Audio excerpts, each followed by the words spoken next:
La Asamblea escuchará. The Assembly will hear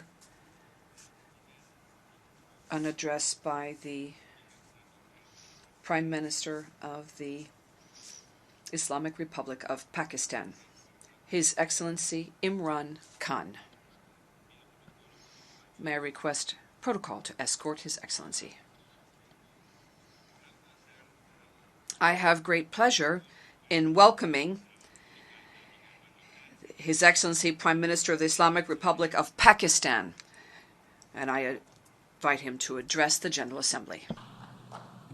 Bismillah ar-Rahman ar-Rahim. Iyyaka na'budu wa iyyaka nasta'in. Mr. President, Honorable Secretary General, Excellencies,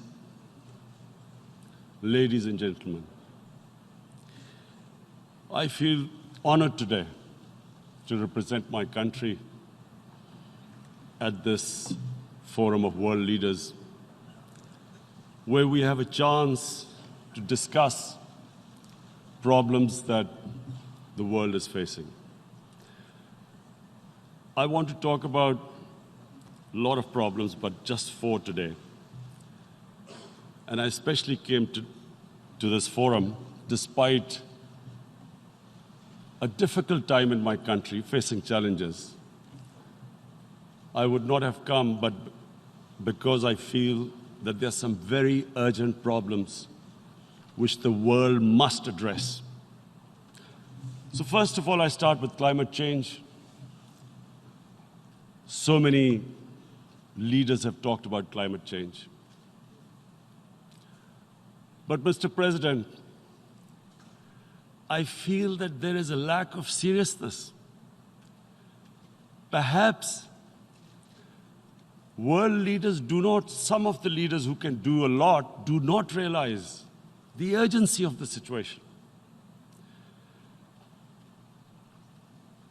We have a lot of ideas, but as someone said, ideas without funding is mere hallucination. Pakistan, I'll give you start with my own country. Our country is amongst the top 10 nations in the world which are most affected by climate change. We depend upon our rivers. We are mainly an agricultural country. And 80% of the water in our rivers comes from our glaciers.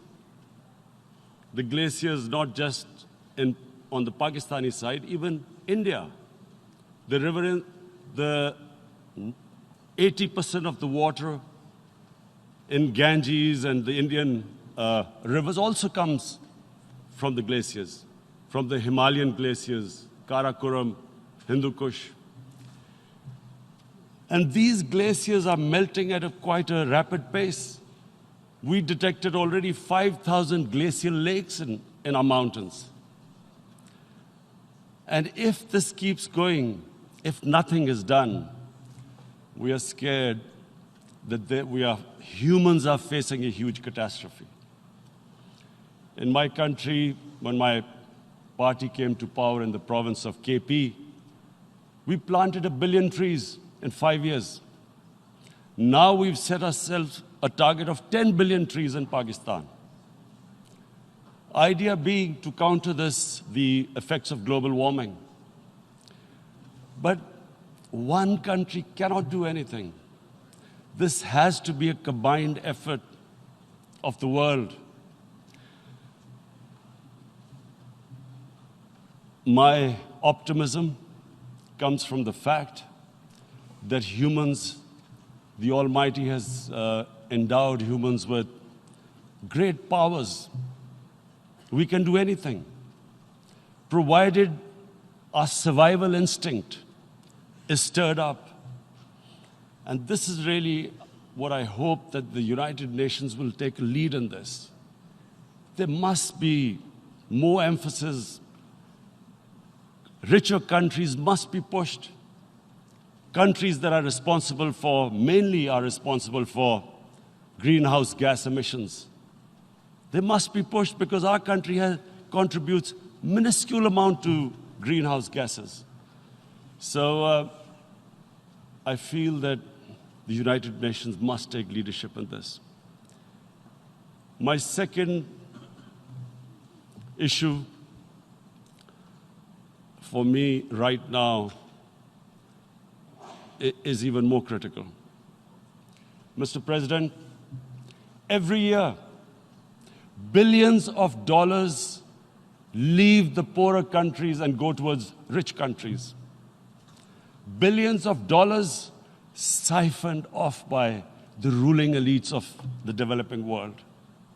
And they find their way into Western bank accounts, offshore accounts, tax havens, expensive properties hidden behind companies bought in Western capitals. Mr. President, this is devastating the developing world. This is causing more poverty, debts. It's impoverishing the developing world. The difference between rich and poor countries is growing because of this. Money laundering, which happens because money leaves the poorer countries into rich countries, is not treated the same as, for instance, money from drugs or terror financing. The seriousness which terror financing and money from drugs, the way it is treated, it's not the same. The way the poor countries are being plundered by their elites. It's not happening.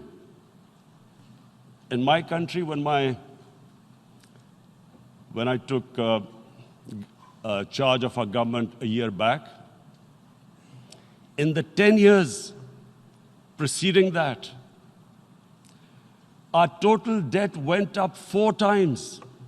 The debt we had accumulated in 60 years, just in 10 years, it went up 4 times. As a result, the total revenue we collected in 1 year, half of it went into debt servicing.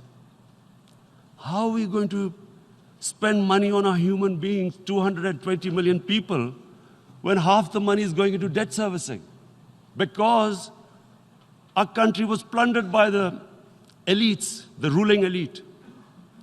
And easily they could get the money out. And when, Mr. President, we located properties in Western capitals bought by this money through corruption and money laundering, located the properties of these corrupt leaders, we find it so difficult to retrieve it.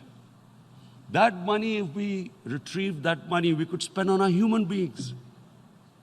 But it's so difficult. The laws protecting these criminals. We do not have the sort of money to have expensive lawyers and spend millions and millions of dollars.